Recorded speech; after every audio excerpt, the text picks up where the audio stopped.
We pick up over the moon, where Molly is the star of the whole show as the first American woman in space, and soon to be the first American woman on the moon.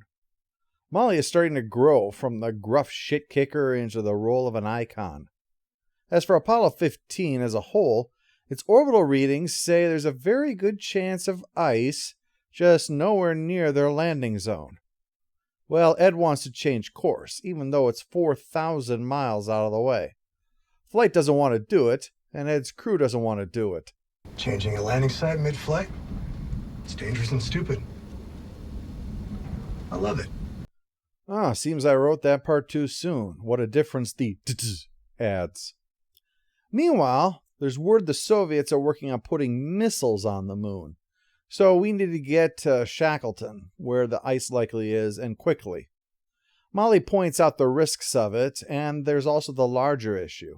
If Ed Baldwin chooses this and they crash and die, it will inevitably be blamed on the fact that a woman was on board. But with permission from NASA, if they want to go for it, Molly caves and agrees that they'll try for another first on this mission. First to find ice on the moon. Meanwhile, Molly's husband, bracket lookup name later bracket, swings by Karen's to watch the landing. He's nervous. Critics are calling NASA's last-minute change of plan the most foolhardy thing that the agency has ever attempted. Can't imagine why he's nervous, but he is. So Ed and Molly are taking it down past the boundary that he'd stopped at on Apollo 10. PS pressure is still good.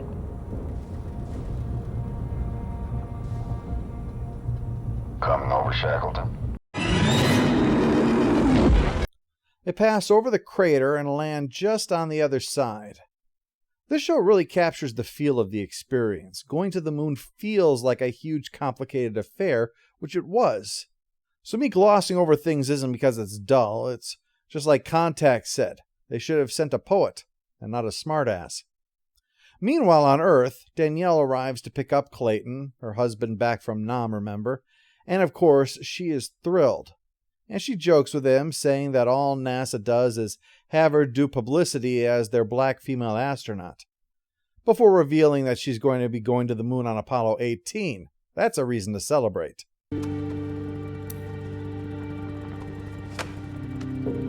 I guess somebody got up on the wrong side of the war. Back at the Baldwin house, Karen is still a little unhappy about this whole women in space thing, even having trouble not slipping in a mildly snarky comment when Tracy mentions going up on Apollo 25, her own chance to voyage into the frontier of space. And speaking of going where no man has gone before, Ellen's sex life comes up, as the assumption is that she and Larry are now an item. Their mutual cover for the other is actually working out pretty effectively. It's like an LGBT symbiosis. Meanwhile, Wayne is anxious even after Molly has successfully put down on the surface. He says he hasn't been able to sleep. He has awful dreams, like ones where he's naked. No, really, he's actually having dreams that he's naked. On the moon, which, given what the verb moon means, I suppose that's appropriate. He then comes across a crater, and before he can fill in the blank, Karen makes clear she really doesn't want to hear anymore. But he has to tell somebody who might understand. So he explains about how he came across the remains of the ship, runs around it in a panic, until he finds her severed head. Yep, nudity, severed heads. This might be the actual final season of Game of Thrones. On the moon, Molly takes some pictures with the flag, and word comes in that Nixon wants to talk to them. And she takes the chance to suggest that he can mix up some booze with the ice here. With ice on the moon, I'd take one. I've read enough comics to know I'd likely get superpowers. Well, Karen calls that quits for the night and shoos everyone away. When Ed sleeps in space, she sleeps too to keep them in sync. It's not easy knowing someone you live is in the most inhospitable place there is. Whatever helps you sleep at night. Or, whenever. Well, it seems Gordo has his shit together because not only is he on Apollo 18 too, he's commanding it. Good for him. And he's celebrating with booze. I am shocked. Still, at least it's champagne this time and not something with 4 X's on the label. He notices Clayton's missing medals, but when he hears the reason, he jokes along maybe he should do the same with his own medals. However, after a few drinks, when he said basically he fell between two stools, he was too young for Korea and he was an astronaut during Vietnam, Clayton takes umbrage that Gordo didn't have to fight in Nam and starts talking a little shit. Well, Gordo doesn't take kindly to that and turns it around, bringing up some atrocity in Nam. Temperatures rise until it's ready to come to blows, so Danielle steps in since you're not going to go to the moon if your husband kicks the shit out of your commander. While that fun is happening, Karen stops by Wayne's place, and to hazard a guess, it might be that Tracy mentioned the funny smell on him was probably the fact he'd smoked a joint on the way over. Sure enough, when she swings by, she spies a roach sitting in the ashtray.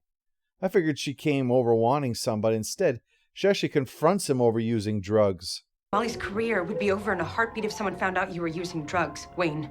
Marijuana isn't a drug, it's a natural herb. Well, that's going to win over the critics. Hey, don't get me wrong, I'm on his side. It's not because of his argument, it's in spite of it. She gets mad and he flips out because painting his nightmares and getting high is how he copes with the fact that Molly can die up there and he can't be like her and just pretend everything is going to be just fine.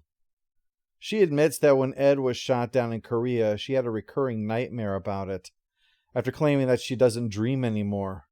In fact, she shares a dream of being in the jungle, pursued by an animal, and when she reaches a clearing, she sees Ed alive as his guts are being eaten by a panther. Yeesh, no wonder she smokes so much. On the moon, Ed and Molly are trying to sleep but are having trouble. Ed had written Shane's name on the moon to do something special for him, but he confesses to Molly that it doesn't make up for the shitty way he parents sometimes. He brings up the bike specifically. Molly points out that she knows how terrified Wayne was about her going to the moon, that she could see through his brave front, but she played along with it because she wanted this so badly. Face it. We are egomaniacal narcissists.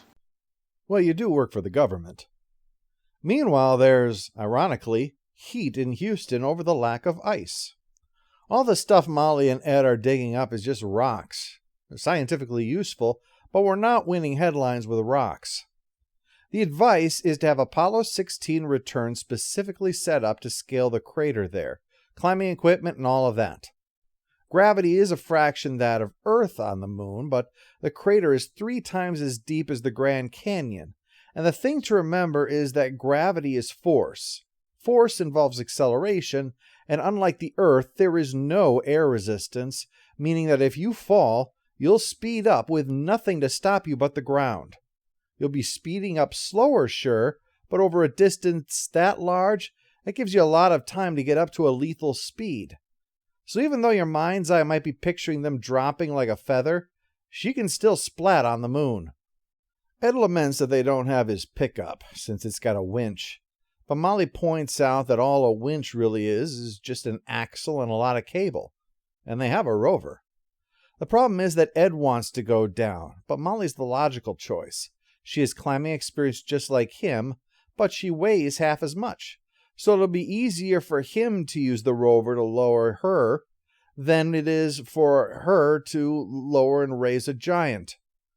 Back on Earth, the news reports that this continues to show how the failure to reach the moon first has driven NASA to abandon its cautious approach that some still blame the Apollo 10's dress rehearsal rather than landing as the reasons the Soviets got there first. Meanwhile, Wayne shows up. How thoughtful, I'll put this in the same room I keep my creepy clowns in. So down Molly goes with her rock hammer to use to try to get at that ice. It's going to require going into the dark, though. The idea is that the ice would be located where the sun don't shine. Literally in this case. Without the rays of the sun, then the ice would stay frozen. Otherwise, it would go directly to gas and float away. It's sublime. In the chemical sense, though I suppose it is rather sublime in the other way, too. Things get tense. None of this was planned, remember? And the thing about roughing it is that it's not a question of endurance. It's a question of your oxygen consumption. No constitution is going to change how biochemistry works. But Molly thinks that she spies oxygen and takes a chance despite being told not to. and gets herself a big old chunk of ice for the trouble. And it's just a sample of what's down there. And with their success, in 2 years, the Lunar Habitat Module will touch down near their landing site, establishing the first lunar base, Jamestown. The original conception for the show had been Mad Men, but at NASA. This is evident with the strong emphasis on the character drama of the work. The space race stuff is showing up a bit less of a rate than I would have hoped, but part of that is the time devoted to bringing in female astronauts. Now, the mechanism for doing so is very well done. It's a completely logical development. If America were competing in space to match or exceed Soviet milestones as fast as possible. Characterization happens at a relaxed pace so far, with broad strokes that later give way to nuances, as well as to growth. Molly's journey as someone who seemingly wants this just for being first gives way to someone who accepts her role as an icon and embraces that she is now an explorer. Ed's course is also understandable. In our reality, Neil Armstrong was the first to set foot on the moon, but he was there thanks to everyone before him completing their missions successfully.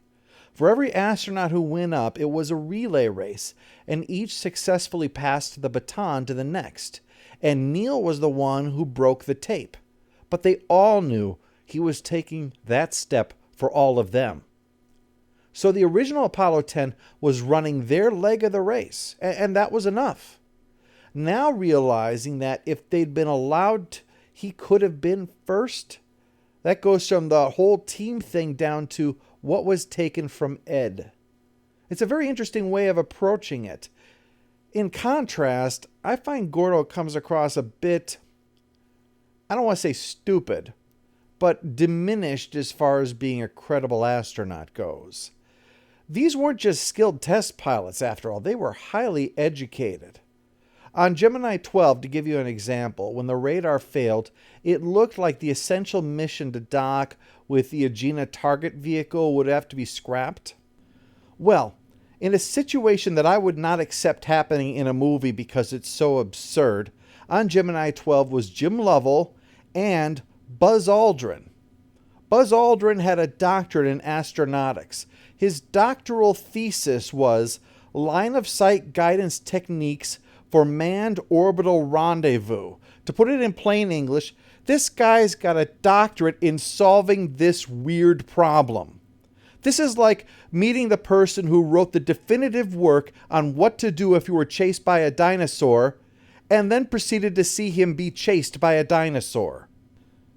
Buzz Aldrin helped Lovell conduct the docking using a frickin' sextant and charts that he himself had written.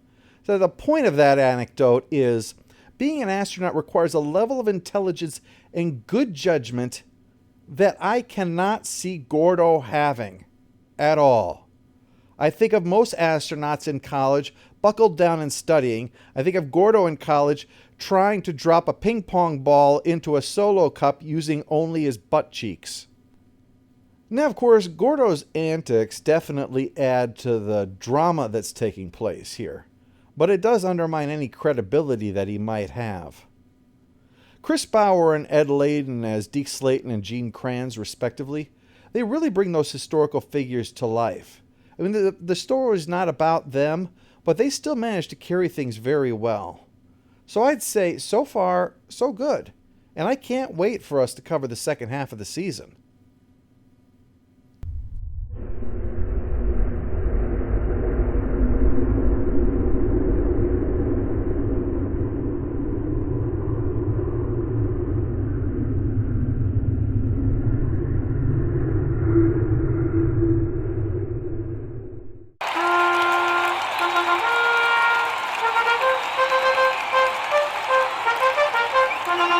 All hail